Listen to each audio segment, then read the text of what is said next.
أعوذ بالله من الشيطان الرجيم بسم الله الرحمن الرحيم. Kebiasaan Nabi sallallahu alaihi wasallam, idzan sarafa min salatihi, kalau beliau tuntas mengerjakan salatnya, istaghfara thalathan, beliau beristighfar 3 kali, menyontohkan kepada kita istighfar 3 kali. Jadi amalan pertama pasca salat, assalamualaikum warahmatullah, assalamualaikum warahmatullah. Anda mau lengkapi sampai wabarakatuh boleh, gitu kan?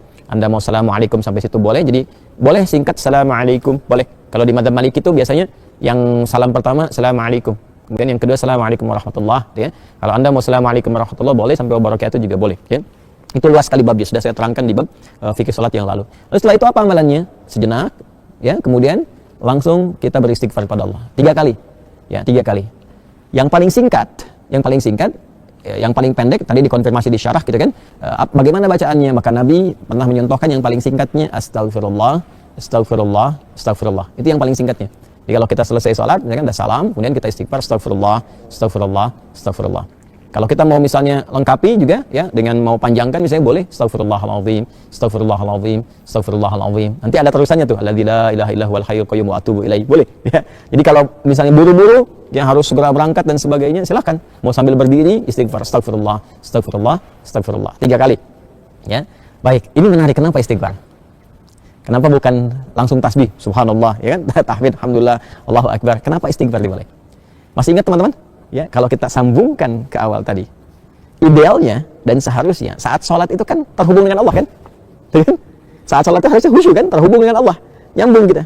Tapi ada bagian-bagian dalam sholat yang kadang-kadang nggak terhubung dengan Allah. Bahkan dimulai dari takbir pun kadang-kadang sudah nggak nyambung. Ya tahu-tahu udah waladolin gitu kan. Padahal tadi baru takbir tuh. Ya tahu-tahu baru sadar udah waladolin kan. Amin tuh, ya. Nah, itu sesuatu yang kurang. Dan akan dilengkapi. Maka ketika akan melengkapi, adab pertama kita minta ampun dulu sama Allah. Seakan-akan kita mengatakan begini, ya Allah, ampuni hamba yang seharusnya tadi dalam sholat, ya, hamba bisa maksimal terhubung denganmu, tapi ada bagian-bagian tertentu yang kurang maksimal. Maka sebagai adab kita istighfar. Astagfirullah, ya Allah saya minta ampun, ya Allah saya minta ampun. Ini kaitan dengan sholatnya. Ya, ini kaitan dengan sholatnya. Ini bagian yang pertama. Baik. Yang kedua, ada kaitan juga nanti dengan pembuka kedua.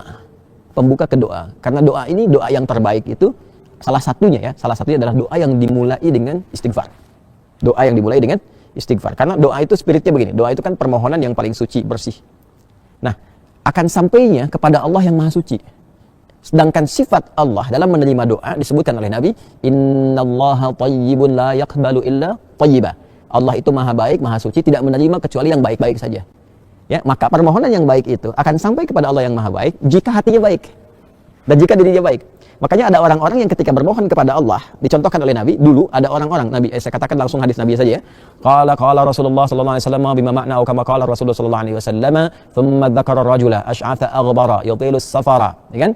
Yamuddu yadayhi ila as-sama'i fayaqulu ya Rabb, ya Rabb. Faqala Rasulullah sallallahu alaihi wasallam, anna yustajabu lidzalika? Famat'amuhu haramun wa mashrabuhu haramun wa ghudhiya biharamun fa anna yustajabu lidzalik. Nabi mengisahkan seorang lelaki yang menempuh perjalanan panjang yang diniatkan untuk menaati Allah, itu berpotensi mengabulkan doa. Makanya kalau sedang safar banyak berdoa. Safar ke yang baik-baik ya, bukan safar ke tempat-tempat gak jelas, gitu kan. Kemudian setelah itu sampai di situ dia mengangkat tangannya. Orang yang mengangkat tangan untuk berdoa, kata Nabi, innallaha hayyun karimun. Sungguh Allah itu sangat maha mulia dan sangat maha memahami ya keadaan hambanya. Ya, maka ketika hambanya mengangkat tangannya, sulit ya untuk tidak terkabul doanya. Cepat bagi Allah mengabulkan doa. Demikian terjemah bebasnya kurang lebih seperti itu. Kemudian dia berkata, ya Rabb, ya Rabb, memohon dengan al-asma'ul husna. Al-asma'ul husna. Memohon dengan al-asma'ul husna mempercepat terkabul doa. Seperti Quran surah ke-17 Al-Isra di ayat 110. Qulid Allah awid ar-Rahman ayyamma tad'u falahul asma'ul husna.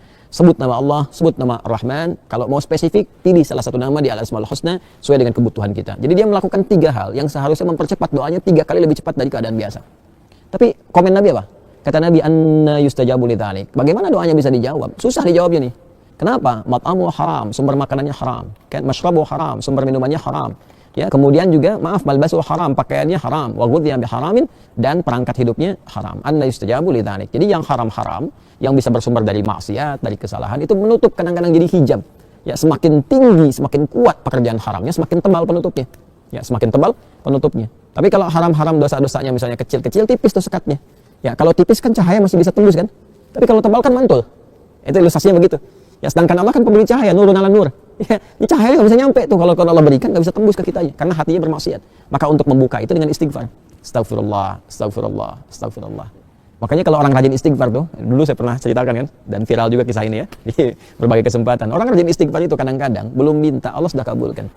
Saya tidak harus mengulang tentang kisah tukang roti ya dan sebagainya gitu. Tapi itu indah sekali, latihan deh, latihan. Sampai istighfar itu di kebiasaan, bukan hanya pasca salat. Ya, di jalan bisa istighfar, duduk di mobil bisa istighfar. Ya, kemudian kita kadang merenung bisa istighfar. Itu kalau sudah menyatu dengan kepribadian kita, masya Allah, enak itu, enak, tenang, nyaman. Latihannya salat. Jadi istighfar memberikan fungsi sebagai adab permohonan ampunan kepada Allah karena mungkin tadi tidak sempurna dalam salat, ya kan? Lalu dengan kasih Allah itu diberikan pemaafan dan disempurnakan. Lalu yang kedua, pembuka untuk menyampaikan permohonan dalam doa kepada Allah yang barangkali karena kondisi tidak terkoneksi tadi, ya belum mampu, ya kita menyampaikannya sehingga tidak terjawab dengan maksimal, ya kan? Ya, karena itulah setelah sholat kita beristighfar, pembuka itu dicerahkan dulu hatinya, ditenangkan, lalu memohon. Makanya orang kalau udah istighfar, mintanya itu, apalagi kalau air matanya mengalir, doanya lebih khusyuk, dipanjatkan, dibandingkan dengan langsung berdoa begitu saja. Nggak percaya silahkan Anda cek tuh. Ya, ingat dosanya apa, ini apa, ngalir air mata, minta itu seketika itu cepat sentuhannya ke jiwa. Nah, karena itu nanti bab doanya terletaknya setelah itu. Setelah istighfar itu nanti ada doa pembuka dulu, ya. Nah, karena itulah setelah Anda berdoa, kan? Setelah Anda istighfar, ya kita istighfar, astagfirullah, astagfirullah. Kalau mau dilengkapi silakan, astagfirullahaladzim, astagfirullahaladzim, astagfirullahaladzim. Kalau astagfirullah itu yang paling pendek ya. Memahami jangan begini. Nabi kan katakannya astagfirullah, jadi harus begitu, tidak. Hadis yang lain banyak juga. Satukan ke situ, ini baru satu hadis. Ya, dan astagfirullah kalimatnya itu syarah hadisnya. Secara hadis ketika dikonfirmasi, hadis pokoknya mengatakan istighfar dan beristighfar 3 kali. Nggak disebutkan bagaimana caranya. Kalau kita ngaji hadis kita temukan ada 3 nih, versi yang pendek, versi menengah, versi yang panjang. Ya, memahaminya bagaimana? Kalau sedang buru-buru ya kalau mau singkat astagfirullah, astagfirullah, astagfirullah. Kalau sedang agak santai astagfirullahaladzim, astagfirullahaladzim. Kalau mau lebih panjang lagi, lebih santai lagi astagfirullahaladzim.